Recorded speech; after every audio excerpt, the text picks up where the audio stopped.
नमस्कार मित्रों, कहानी टाइम में मैं प्रदीप श्रीवास्तव आपका स्वागत करता हूँ। लीजिए सुनिए नक्सली राजा का बाजा कहानी का चौथा भाग। नेताजी एकटक लेखक को देखते हुए बोले, मैं हमेशा आपकी बातों पर आंख मूंद कर यकीन करता रहा हूँ, लेकिन पता नहीं क्यों आज नहीं कर पा रहा हूँ। आपका विश्वास इस प्रकार डोलने की वजह मैं जानता हूँ और यह भी मानता हूँ कि आपकी जगह जो भी होगा उसका भी यही हाल होगा। यह सब छोड़िए, इतिहास दोहराने की जरूरत नहीं है। आज अभी की बात करिए। मेरी मुट्ठी में दुनिया कब बंद करेंगे, कैसे करेंगे, यह बताइए। नेताजी ने एकदम खींच कर कहा तो लेखक कुछ देर चुप रहे, उन्हें देखते रहे। उन्हें नेताजी की बात बुरी लगी थी, लेकिन नाराजगी के कोई भाव चेहरे पर आने नहीं दिया। जब पूरी तरह जज्ब कर लिया तब बोले, नेताजी, हर आदमी का काम करने का अपना तरीका होता है। मैं मानता हूँ कि इतिहास की नींव पर ही भविष्य की इमारत बनती है, नहीं तो इमारत सतह पर ही खड़ी रहती है। हल्का सा झटका आंधी चलते ही धराशायी हो जाती है। खैर, आपने कहा इतिहास नहीं तो नहीं। अब बात भोजू की मुट्ठी से दुनिया को मुक्त कराने की है। देखिए, मैं जो कहने जा रहा हूँ उसे बहुत ध्यान से सुनिएगा और उससे पहले यह दृढ़ निश्चय कर लीजिए कि मैं जो कहूँगा उस पर आप दृढ़तापूर्वक आगे बढ़ेंगे। नेताजी बोले, बुलाया किस लिए? आप कुछ कहिए, तभी तो डिसाइड होगा कि बढ़ा जाए कि नहीं। देखिए, भोजू ने एक संवेदनशील मुद्दा उठाया है। पूजा को ही सीधे पुल बनाकर आगे बढ़ रहा है। पुल उसका बहुत कारगर निकला, वह सफल है। आपके आला कमान जैसे बयान दे रहे हैं, उससे यह साफ हो गया है कि जैसे पिछले दिनों एक राज्य के चुनाव के समय एक ने तीन यंगस्टर को आपकी पार्टी ने कैच किया, उन्हें पूरी रणनीति, धन बल, बाहुबल दिया। उनके आंदोलन में दिखने वाली भीड़ भी आपके आला कमान के निर्देशन पर मैनेज की गई। आगजनी हिंसा के लिए खास तौर पर पेशेवर बदमाशों की फौज उपलब्ध कराई गई, जिससे जबरदस्त हिंसा हुई। परिणाम यह हुआ कि जाति आग बड़े पैमाने पर भड़की, वोटों का पोलराइजेशन हुआ, कई सीटों पर आपकी पार्टी को फायदा हुआ। तीनों आपकी पार्टी के टूल बने। इनमें से 2 टूल विधायक बनकर आपकी पार्टी के साथ हो गए। तीसरा भी निश्चित ही विधायक बन जाता, लेकिन तकनीकी कारणों से वह चुनाव नहीं लड़ सका। आज की डेट में यह तीनों आपकी पार्टी के इम्पोर्टेंट टूल हैं। जहां भी जब भी चुनाव होता है यह टूल स्टार्ट कर दिए जाते हैं। ये उस जगह पहुंचकर माहौल डिस्टर्ब करते हैं, घड़ा वैमनस्यता का जहर घोलकर वोटों का ध्रुवीकरण कराते हैं, दंगा बलवा कराते हैं। नेताजी, आप कहना क्या चाहते हैं वह कहिए ना। इस कहानी का मैं क्या करूं? यह सब बातें तो आप पहले से ही हो चुकी हैं, अब दोहराने का क्या मतलब? लेखक, यही फर्क है आप में और भोजू में। यह सुनकर नेताजी भड़क उठे। वह समझ गए थे कि लेखक आगे क्या बोलने वाला है, इसलिए पहले ही उखड़ पड़े। लेकिन आश्चर्यजनक ढंग से लेखक पर कोई फर्क नहीं पड़ा। वह एक योगी की भांति उन्हें शांत भाव से देखकर फिर बोले, मैं यह कहना चाह रहा हूँ, वह शॉर्टकट रास्ता बताना चाह रहा हूँ जिस पर चलकर आप अपने इस प्यादे भोजू से आगे निकल जाएंगे, जो आपसे तेज चलकर राजा बन बैठा है। उसे आप एक झटके में घोड़े की 2.5 चाल से सह और मात देकर विजेता बन जाएंगे। नेताजी लेखक को गौर से देखते रहे। इस बीच उन्होंने लेखक के लिए चाय नाश्ते के लिए कह दिया था। लेखक चाय नाश्ते की बात पर पल भर को ठहरे थे, फिर बोले, नेताजी, सच बोलूं तो भोजू ने संवेदनशील मुद्दा पकड़ा नहीं, बल्कि खुद ही सृजित कर लिया है। वैसे क्या आपके दिमाग में ऐसा कोई मुद्दा है? नेताजी लेखक की बात कुछ समझते हुए बोले, फिलहाल तो कुछ समझ में नहीं आ रहा है। आप ही बताइए, आपको बुलाया किस लिए है? ठीक है, सुनिए। भोजू ने जो मुद्दा उठाया है उससे उसने अपने को एक जाति तक सीमित कर लिया है।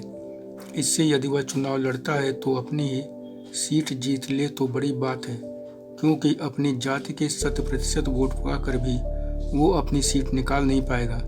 हाँ, मेन खिलाड़ियों का खेल जरूर बिगाड़ देगा। संक्षेप में वोट कटवा बनकर रह जाएगा, सपोर्ट मिलने पर ही जीतेगा। या भी उन्हीं 3 यंग्स की तरह आपकी पार्टी का एक और टूल ही बनेगा।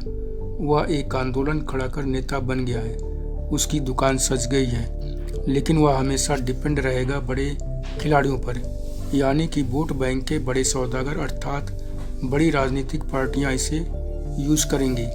इसके पास स्वयं को यूज होते रहने देने के अलावा और कोई रास्ता नहीं है। बात लंबी खिंचती देख नेताजी ने फिर टोका, महोदय आपके तर्कस में मेरे लिए कौन सा ब्रह्मास्त्र है वह बताइए।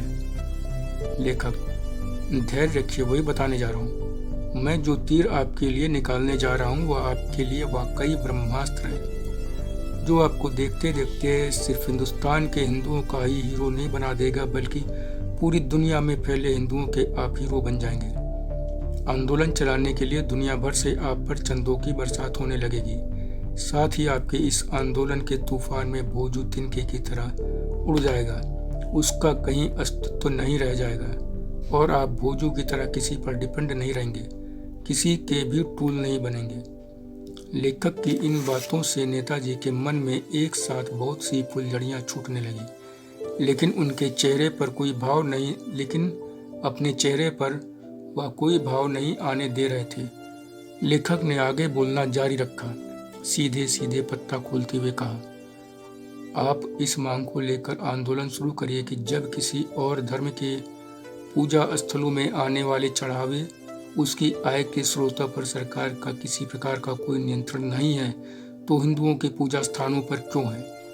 हिंदुओं के पूजा स्थानों पर से सारे प्रत्यक्ष अप्रत्यक्ष नियंत्रण तत्काल हटाए जाएं, अन्यथा सारे धर्मों पर एक नियम कानून लागू किए जाएं, क्योंकि यह धर्म के नाम पर एक अमानवीय भेदभावपूर्ण कुकृत्य है, अन्याय है, जो आज़ादी के बाद से ही सरकार द्वारा हिंदुओं के साथ किया जा रहा है।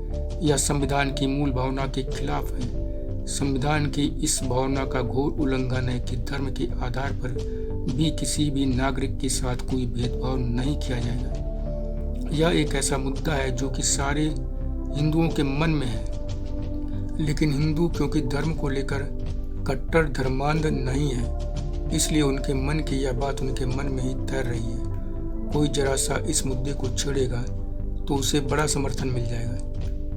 लेखक की बात को बीच में ही काट कर नेताजी बोले, आप यह क्या कह रहे हैं मैं समझ नहीं पा रहा हूँ। अरे यह बात न जाने लोग कब से जान रहे हैं, समझ रहे हैं, न जाने कितने कॉलमिस्ट ने लिखा है, लिखते ही आ रहे हैं, तमाम डिबेट में बोला गया है। हिंदुओं में हलचल तो छोड़िए, सुगबुगाहट तक नहीं हुई। आपके पास ऐसा कोई अस्त्र शस्त्र है जो भोजू को फिर से वही पहुंचा दे जहां वह था, और मेरा करियर उस जगह से भी आगे पहुंचा जाए जहां तक मैंने सोचा भी नहीं है। 10 साल का समय, करोड़ों रुपए बर्बाद कर चुका हूँ। बदले में विधायकी का भी टिकट पक्का नहीं, गले पर तलवार लटकती रहती है, आला कमान का मुंह ताकते बिकता है। नेताजी एकदम बिलबिला कर बोले, मारे बेचैनी के उठकर खड़े हो गए।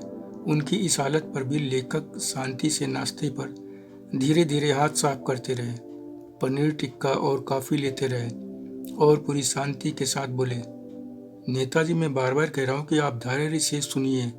जैसे भोजू ने जो मुद्दा था ही नहीं कभी, कुछ परसेंट कायस्तों के मन में वह बात आई गई जैसी हो गई थी, उसे वह आज की डेट में एक ज्वलंत मुद्दा बनाकर एक ऐसी ताकत बन बैठा है जिसे सभी पार्टियां कैच करना चाहती हैं। वैसे ही जो बात मैंने कही है वह भी है, बल्कि सही यह है कि यह 1000 गुना ज़्यादा आगे है। सही मायने में यह एक मुद्दा पहले से है, बारूद के ढेर जैसा है जिसमें एक चिंगारी दिखाने भर की देरी है। आपको बस यही चिंगारी दिखानी है। चिंगारी कैसे दिखानी है यह मैं आपको बता रहा हूँ। आपने अभी तक 10 साल करोड़ों रुपए खर्च किए हैं, लेकिन रिजल्ट आपके हिसाब से 0 है।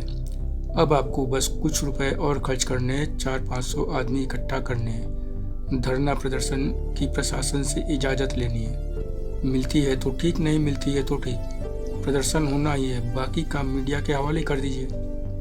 लेखक की बात पर नेताजी बड़ी कड़वाहट भरी हंसी फिर बोले, मैं बहुत गंभीरता से पूछ रहा हूँ कि क्या यह मुद्दा वाकई इतना दमदार है कि यह राजनीति की दुनिया में तूफान ला देगा?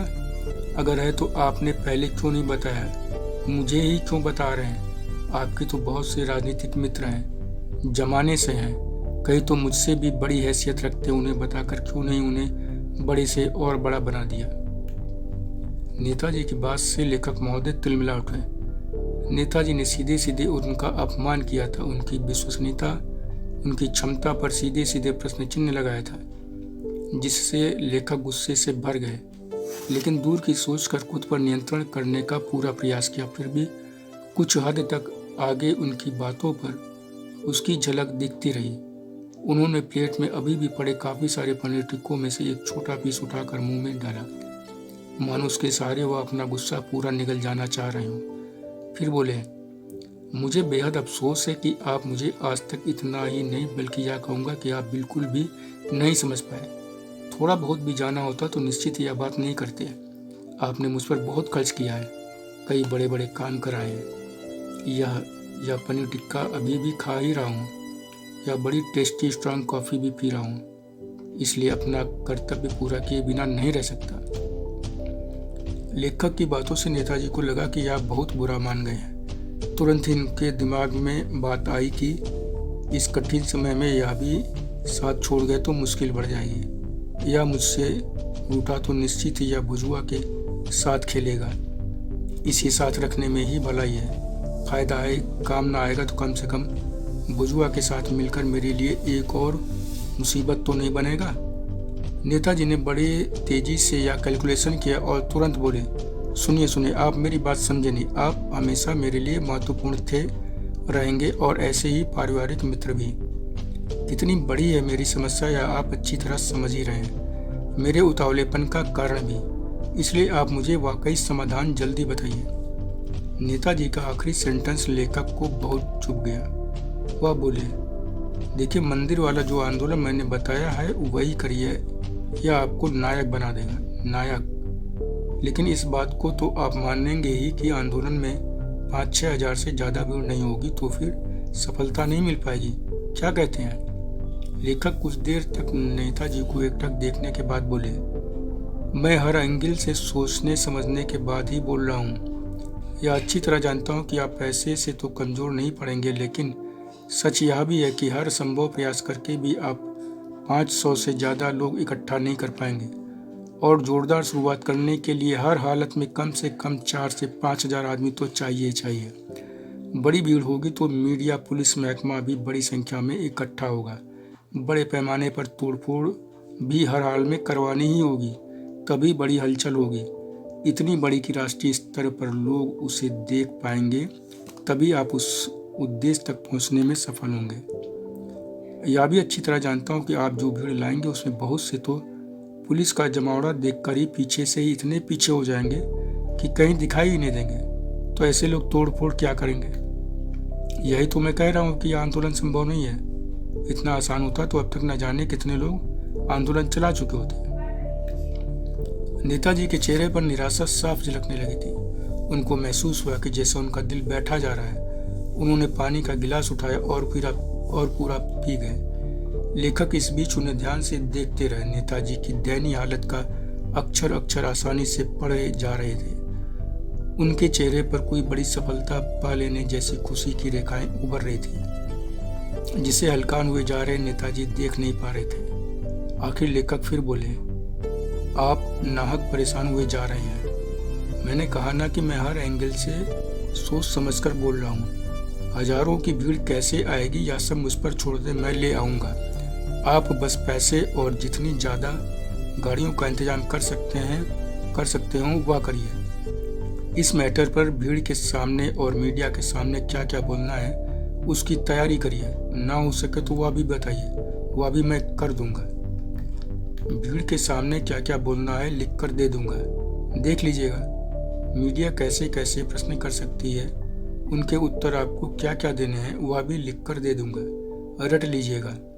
वैसे भी आपकी पार्टी का युवराज लीडर भी तो यही करता है। 4 सेंटेंस कहीं किसी विजिटर रजिस्टर पर भी लिखना होता है तो लिख कर जो दे दिया जाता है वही मोबाइल में देख कर लिखता है। फुली कंफ्यूज्ड पर्सन है।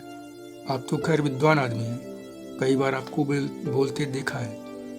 नेताजी की बातें सुनकर उन्हें आश्चर्य से देखने लगे। नेताजी लेखक की बातें सुनकर उन्हें आश्चर्य से देखने लगे। उन्हें अपने तरफ ऐसे देखते पाकर वह बोले, ऐसे आश्चर्य से क्यों देख रहे हैं? मेरी बातों पर यकीन नहीं हो रहा है क्या? नहीं, आश्चर्य की क्या बात है। यह बातें कोई नेता माफिया कहता कि आप पैसों गाड़ियों का इंतजाम करिए, मैं हज़ारों लोगों को इकट्ठा कर दूंगा। तो कोई आश्चर्य की बात नहीं थी, मामूली बात थी। आप जैसा एक लेखक एक यूनिवर्सिटी में प्रोफेसर व्यक्ति कहे तो मैं क्या, कोई भी आदमी आश्चर्य में पड़ जाएगा। आज तक आपका कोई भी ऐसा काम सामने नहीं आया जिससे यह भी सोचा जा सके कि आप 8-10 आदमी भी किसी आंदोलन के लिए ला सकेंगे। पिछले साल आपने अपनी किताब के विमोचन के लिए बुलाया तो मुझसे कहा कि ढंग के 20-25 आदमी भेज दीजिए जो दिखने में पढ़ने लिखने वाले लगे। आपके बार बार फ़ोन करने पर जब मैं खुद पहुंचा तो मेरे आदमियों के अलावा वहाँ बमुश्किल 2 दर्जन लोग और रहे होंगे। ऐसा आदमी किसी और के लिए कहे कि वह 5,000-6,000 आदमी आंदोलन के लिए इकट्ठा कर देगा तो आश्चर्य नहीं तो और क्या होगा, कौन विश्वास करेगा। सबसे बड़ी बात यह कि आज की डेट में जिस आदमी के पास इतनी क्षमता होगी तो वह खुद एक बड़ा नेता बन जाएगा। और आप तो एक बड़े अच्छे वक्ता भी हैं। जोरदार आवाज़ ही नहीं, जब बोलना शुरू करते हैं तथ्य आंकड़ों की झड़ी जब अपने अकाट्य तर्कों की छौंक के साथ लगाते हैं तो पूरा समूह विस्मित भाव से देखता रह जाता है, मंत्रमुग्ध हो जाता है। एक सफल नेता के लिए जो कुछ चाहिए वह सब कुछ आपके पास है, तो आप किसी और को नेता बनाने के लिए क्यों अपनी ऊर्जा लगा रहे हैं। आप सारा खेल छिपकर क्यों खेलना चाह रहे हैं, यह आश्चर्यजनक नहीं है। देखिए, मैं इसमें बहुत परेशान हूँ, बहुत बड़ी उलझन में हूँ। मुझे साफ साफ बताइए, आपकी बातों ने मेरी उलझन और बढ़ा दी है। बुलाया था समाधान के लिए, लेकिन आप द्वारा खड़े किए जा रहे प्रश्नों ने उलझन और बढ़ा दी है। इसलिए सच मुझे तुरंत बताइए, और समय नहीं है मेरे पास। नेताजी का चेहरा इस बार थोड़ा सख्त हो चुका था। लेखक समझ गया कि अब ये सही समय है कि वह अपनी वास्तविक बात कहें। लोहा एकदम गर्म हो चुका है, इतना गर्म कि उस पर हल्की सी चोट भी गहरे निशान छोड़ सकती है। इतना गहरा निशान कि यह तथाकथित नेता उनका एक जबरदस्त टूल बन जाएगा। इतना पावरफुल टूल कि इसके जरिए वह शतरंज की कोई भी बाजी जीत लेंगे। जिस मिशन में वह बरसों से लगे हैं उसके पूरा होने के करीब पहुंच जाएंगे। यह सोचते ही उन्होंने एकदम से ऐसा खुलासा किया कि उस कमरे में महाविस्फोट सा हो गया। नेताजी हड़बड़ाकर अपनी जगह उठकर खड़े हो गए। सेकंडों में वो एसी कमरे में भी पसीने से तरबतर हो गए, जबकि एसी 22 डिग्री से टेम्परेचर को मेंटेन किए हुए था। इसके बावजूद नेताजी के चेहरे पर पसीना इतना था कि वह नाक पर एक बूंद बनकर बस टपकने ही की स्थिति में आ गया। उनकी आंखों की बरौनी को भी पसीना छूकर नीचे गिर गया। गला उनका ऐसे सूख रहा था जैसे उनका ब्लड प्रेशर हाई हो गया हो। जबकि लेखक एकदम शांत भाव से उन्हें देखते रहे, उनके अंतर्मन को पढ़कर समझते रहे। वो आपको सो रहे थे कि जैसा वह चाहते थे हथौड़े ने गर्म लोहे पर बिल्कुल वैसी ही चोट की है। मनचाहा निशान लोहे पर उभर आया है और अब समय है कि गर्म लोहे पर ठंडा पानी डालकर बन चुके निशान को स्थायी बना दिया जाए। वह पानी का गिलास लेकर नेताजी के पास पहुंचे, उन्हें अपने हाथों से पानी पिलाया, फिर सोफे पर बैठा दिया और बहुत ही शांत भाव से बोले, आप इतना हैरान परेशान बिल्कुल ना हो। आप जो चाहते हैं उससे भी कहीं बहुत कुछ ज़्यादा आपको मिलेगा। इसके लिए जो कुछ चाहिए वह सब मेरे पास है। मैंने तो केवल 5,000 आदमियों की बात की थी, लेकिन अब तो आपको यकीन हो गया होगा कि मैं चाहूँगा तो आपके लिए 10,000 आदमी भी इसी शहर में इकट्ठा कर दूंगा। अब तो आपको यह आंदोलन शुरू करने में कोई संकोच, कोई शक शुबा नहीं रह गया होगा। आंदोलन की निश्चित सफलता के लिए शुरू में जो भीड़ चाहिए उससे भी ज़्यादा मैं दूंगा। जब आंदोलन चल पड़ेगा तब आपके साथ बाकी लोग भी अपने आप ही गाड़ी पैसों का इंतजाम करके आएंगे। तब आपको न गाड़ी का इंतजाम करना होगा, न पैसों का, ना ही मुझे आदमियों का। नेताजी अब तक बहुत हद तक संभल चुके थे। अपना पसीना कई बार पोंछ कर सुखा चुके थे। जग से गिलास में डालकर 2 गिलास पानी भी पी चुके थे। गला अब पूरी तरह तर था। उन्हें संतुष्टि हो चली थी इस बात की कि लेखक जो कह रहा है उसके अनुसार चलकर वह आंदोलन इतने बड़े पैमाने पर चला ले जाएंगे कि आला कमान को वो धो धो कर मारेंगे। आला कमान अब उनकी जी हुजूरी करता उनके पीछे पीछे चलेगा। नेताजी बड़ी राहत महसूस करते हुए सोच रहे थे, बुजुआ साला मेरी आंधी तूफान में तिनके की तरह ऐसा उड़ेगा कि उसका नामो निशान मिट जाएगा। और उसके बाद इस लेखक, छोड़ो इसके बारे में तो बाद में सोचूंगा, यह साला इतना छुपा रुस्तम निकलेगा, इतना पहुंचा हुआ खिलाड़ी होगा, सपने में भी नहीं सोचा था। सोचना क्या, शक भी नहीं किया जा सकता था। अब जबकि बात खुल गई है, इसका असली चेहरा सामने आ गया है, तो जरूरी यह है कि इसकी एक एक बात की जांच पड़ताल कर ली जाए। पूरी तरह ठोंक बजाकर देखना जरूरी हो गया है। नेताजी ने मन ही मन यह जोड़ घटाव करते हुए लेखक से पूछा, आपकी इस तरह के काम धाम या इस रूप की मैंने कल्पना तक नहीं की थी, लेकिन यह भी आश्चर्यजनक है। मैं अपनी बात दोहराऊंगा कि जब आप इतना कुछ करने में सक्षम हैं तो खुद आगे बढ़कर क्यों नहीं मोर्चा संभालते, मुझे क्यों आगे कर रहे हैं? और जब मैं आगे निकल जाऊंगा तो आपको क्या मिलेगा, आपका उद्देश्य क्या है, यह जाने बिना संशय की इतनी मोटी परतें हैं कि आगे बढ़ पाना बहुत कठिन लग रहा है। धन्यवाद मित्रों। कहानी का शेष भाग अगले भाग में सुनिए।